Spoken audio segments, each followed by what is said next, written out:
केव्हीकेच्या प्रक्षेत्रावर आपण या पूर्व हंगामी ऊस लागवडीमध्ये कृत्रिम बुद्धिमत्तेवर आधारित ऊस पिकामध्ये पीक प्रात्यक्षिक यावर्षी केलेलं आहे। तर या ठिकाणी जिथं मी उभा आहे शेतकरी मित्रांनो, त्या ठिकाणी तुम्ही पाहत असाल की हा जो ऊस आहे तो आपण याचं पाण्याचं व्यवस्थापन असेल, किडी आणि रोगाचं व्यवस्थापन असेल आणि खताचं व्यवस्थापन असेल, हे आपण ह्या ठिकाणी जे IoT टूल्स आपण बसवलेलं आहे त्याचे जे काही संदेश आपल्याला मिळतात त्या संदेशाच्या आधारावर आपण कृत्रिम बुद्धिमत्तेवर आधारित आपण याचं पाणी, खत आणि कीड रोग व्यवस्थापन केलेलं आहे।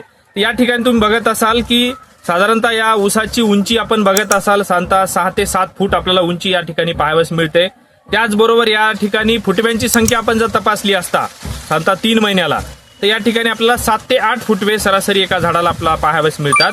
त्याचबरोबर याच्यामध्ये पानाची रुंदी असेल किंवा त्याचे एकंदरीत त्याची वाढ असेल ही आपल्याला उत्कृष्ट दिसून येत आहे। आपल्या भागामध्ये शेतकरी ज्या पद्धतीने ऊस लागवड करतात त्या पद्धतीने लागवड केलेल्या ऊसाच्या प्रक्षेत्रावर उभे आहोत।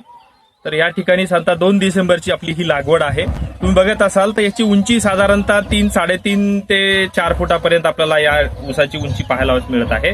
त्यासोबत आपण हे साधारणतः 4 महिन्याचा ऊस आहे।